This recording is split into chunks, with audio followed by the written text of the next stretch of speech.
लातूर जिल्ह्यातल्या रेणापूर तालुक्यात Ajit Pawar sugar and agro industries limited या साखर कारखान्याच्या आवारात घडलेली घटना केवळ एका दिवसाची बातमी म्हणून संपलेली नाही. कारण त्या एका क्षणात फक्त एक ट्रॅक्टर उलटला नाही, तर एका कुटुंबाचं आयुष्य कोलमडलं आणि त्यानंतर जे घडू लागलं त्यातून ऊसतोड मजुरांचं संपूर्ण वास्तव पुन्हा एकदा उघडं पडलं. त्या दिवशी गणेश डोंगरे नावाचा 32 वर्षाचा ऊसतोड मजूर बीड जिल्ह्यातल्या वडवणी तालुक्यातून ऊस घेऊन या कारखान्यावर आला होता. तो एकटा नव्हता, त्याच्यासोबत त्याची पत्नी अश्विनी होती. कुटुंबातील इतर सदस्य होते, इतर मजूर होते. कारखान्याच्या गेटमध्ये ट्रॅक्टरची रांग लागलेली होती. वजन व्हायला उशीर होत होता. थंडी होती, धूळ होती आणि तासनतास थांबावं लागणार याची खात्री होती. गणेश ट्रॅक्टर खाली उसाच्या बोंडांमध्ये बसला होता, हातात फळं घेऊन. हे काही वेगळं दृश्य नव्हतं. इथे येणाऱ्या प्रत्येक ऊसतोड मजुरासाठी हे रोजचं चित्र आहे. याच वेळी अश्विनी फेसबुकवर लाईव्ह करत होती. ती कुणावर आरोप करत नव्हती, कुणाला दोष देत नव्हती. ती फक्त कारखान्यावरची परिस्थिती दाखवत होती. ऊसाचं वजन किती उशिरा होतं, मजुरांना किती वेळ लागतो, किती तात्काळत बसावं लागतं, एवढंच ती सांगत होती. कॅमेरा फिरवताना काही सेकंदासाठी गणेश दिसतो, ट्रॅक्टर खाली बसलेला, फळं खाताना शांतपणे, आणि मग अश्विनी पाठमोरी वळते. त्या क्षणी शेजारचा ट्रॅक्टर हलतो. रस्ता खड्ड्यांनी भरलेला, ट्रॉलीचा तोल जातो. काही सेकंदात ती ट्रॉली गणेश डोंगरे यांच्या अंगावर कोसळते. तिथे आरडाओरडा होतो. लोक धाव घेतात, क्रेन बोलवली जाते. ट्रॉली उचलायला 15 ते 20 मिनिटं लागतात, पण तोपर्यंत गणेश जिवंत नसतो. पोलीस नोंदीनुसार हा अपघात आहे. ट्रॅक्टर चालकावर गुन्हा दाखल झाला आहे. पोस्टमॉर्टम करण्यात आला आहे.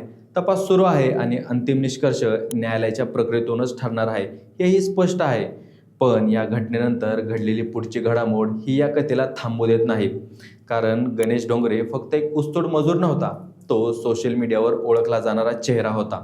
इंस्टाग्राम आणि फेसबुकवर त्याच्या रील्स होत्या. त्या रील्समध्ये ऊसतोड मजुराचं खरं आयुष्य होतं. तो एका रीलमध्ये म्हणाला होता, आम्ही ऊस तोडतो, कारखान्याला फायदा होतो, पण आम्हाला काय मिळतं? आज हीच ओळ त्याच्या मृत्यूनंतर व्हिडिओ क्लिप्समध्ये, श्रद्धांजलीच्या पोस्टमध्ये पुन्हा पुन्हा दिसते आहे. पण तो जिवंत असताना ही ओळ व्यवस्था ऐकायला तयार होती का? हा प्रश्न आज अधिक तीव्र झाला आहे. गणेशच्या मृत्यूनंतर काही तासातच अश्विनीचा लाईव्ह व्हिडिओ सोशल मीडियावर मोठ्या प्रमाणावर पसरला.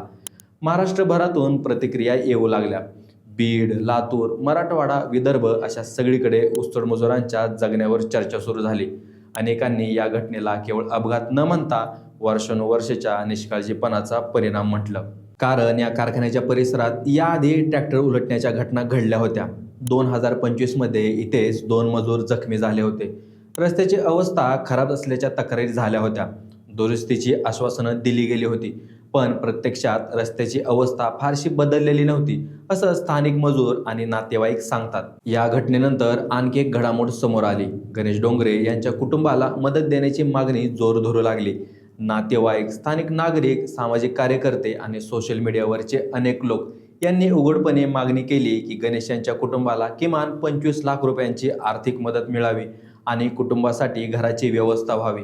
कारण गणेश हे कुटुंबाचे एकमेव कमावते होते. त्यांच्या मागे वृद्ध आई वडील, पत्नी अश्विनी आणि 3 लहान मुली आहेत. सर्वात मोठी मुलगी 10 वर्षाची आहे. गणेश रोज ऊस तोडणी करून 500 ते 700 रुपये कमवायचा. हंगामात काम, हंगाम संपला की मजुरी, असं आयुष्य. आज तो माणूस नाही. त्यामुळे उद्या त्या घरात चूल पेटेल का? मुली शाळेत जातील का? आई वडिलांची औषधं वेळेवर मिळतील का? हे प्रश्न अचानक समोर उभे राहिले आहेत. या दबावानंतर कारखाना व्यवस्थापनाने मदतीचं आश्वासन दिलं आहे, अशी माहिती समोर आली आहे. मात्र मदत नेमकी किती, कधी आणि कोणत्या स्वरूपात मिळणार याबाबत अद्याप कोणती अधिकृत घोषणा झालेली नाही. त्याचबरोबर शासन पातळीवरही या घटनेवर प्रतिक्रिया व्यक्त झाल्या आहेत. काही लोकप्रतिनिधींनी ऊसतोड मजुरांसाठी विमा, सुरक्षितता आणि सामाजिक संरक्षणाच्या योजना तातडीने राबवण्याची मागणी केली आहे. पण सध्याच्या घडीला हे सगळं मागणी आणि चर्चेच्या पातळीवर आहे. अजून कोणताही ठोस शासकीय आदेश, निर्णय किंवा मदतीची अधिकृत घोषणा झालेली नाही, ही वस्तुस्थिती आहे. या सगळ्यात सोशल मीडियाची भूमिका पुन्हा एकदा समोर आली. एका बाजूला अश्विनीचा लाईव्ह व्हिडिओ नसता तर कदाचित ही घटना स्थानिक बातमीपुरती मर्यादित राहिली असती. सोशल मीडियामुळे ती राज्यभर पोहोचली, दबाव निर्माण झाला, प्रश्न विचारले गेले. पण दुसऱ्या बाजूला सोशल मीडिया आपल्याला काही दिवस भावूक करतो आणि मग पुढच्या विषयाकडे वळतो. हेही तितकंच खरं आहे. न्याय, मदत आणि बदल मात्र सोशल मीडियाच्या वेगाने होत नाहीत. इथे कोणालाही दोषी ठरवणं हा उद्देश नाही. पोलीस तपास सुरू आहे, अंतिम निर्णय न्यायालयाचा अधिकार आहे.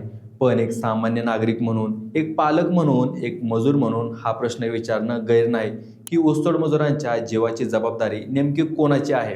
कारखान्याच्या रस्त्याची सुरक्षितता, ट्रॅक्टर चालवण्याचे नियम, मजुरांसाठी आरोग्य सुविधा, विमा आणि अपघातानंतर ठरलेली भरपाई या सगळ्या गोष्टी अजूनही कागदावरच का अडकून आहेत?